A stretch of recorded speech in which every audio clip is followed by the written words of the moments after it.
Yan, sa mga naghahanap kung nasaan ang Coco Pan, yan, ito po yung iMall. Yan, nasa bandang kanan yung Coco Pan. Yan, katabi niya ang Dunkin Donut. Ito yung main entrance ng iMall. Yan, so kitang-kita nyo na yan. Kitang-kita nyo na sa bandang kanan lang siya. Thank you! Mas mura ang cinnamon sa Coco Pan kaysa sa ibang mga coffee shop. Sa ibang coffee shop, ang cinnamon ay nasa 100 pesos, 115.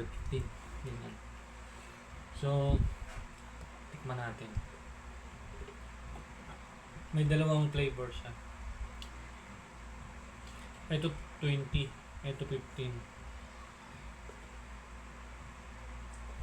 Pero masarap talaga yung cinnamon nila. Ito yung tag 15 pesos. Sobrang sarap na ito. Sana mayroong branch dito sa Kogyo. Sarap talagang cinnamon na cinnamon talaga yung lasa niya.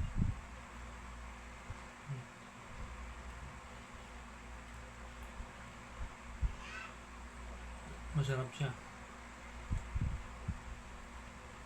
For sure, sa lahat ng mga nagpo-food testing, magugustuhan yung lasa na ito. Kaya na yan, mahilig sa mga coffee shop na mga sosyalin.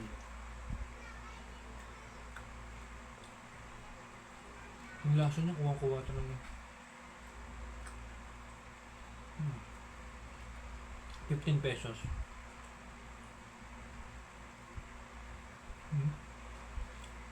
Sarap siya. Lahat lang yung mga may gusto. Sa iMall, sa bayan, meron Coco Pan. Sana magkaroon ng branch dito sa Kogyo. Sarap.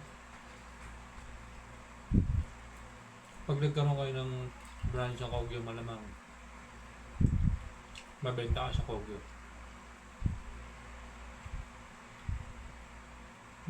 Sarap. Tapos siyempre meron pang recommend ko sa inyo, Twisty. Sarap. Masarap siya. Pero may mga kape rin doon. Milk tea. Meron din, pero mas gusto ko yung Twisty nila. Sarap. Ngayon, pag sinabi nyo sa akin na hindi masarap, balikan nyo tong video ko na to. Sabihin nyo sa comment, hindi masarap. Yun ang gustuhan na naman.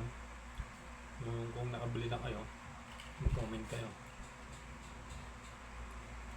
Kung gusto naman sumubok, dito lang sa Antipolo. Kikita nyo to sa iMall. Yung iMall, harap na Mercury, di ba? Pagpasok mo sa iMall, main, nasa bandang kanan sila. Magkatabi sila ng Dunkin Donut. Pero mas masarap itong may puti.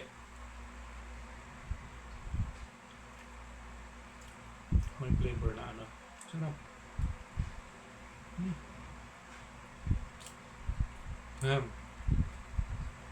May gusto kong subukan yung lasa ng cinnamon nila. Ano pa hinihintay nyo? Punta na kayo sa iMall Antipolo. Patabi siya ng Dunkin Donut. Sarap. Marami silang iba't ibang tinapay doon, pero ang best seller nila siguro doon ay cinnamon.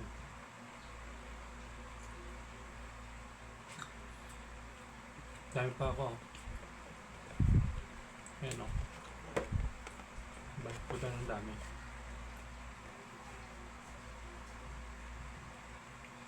Ang sarap. Sobra.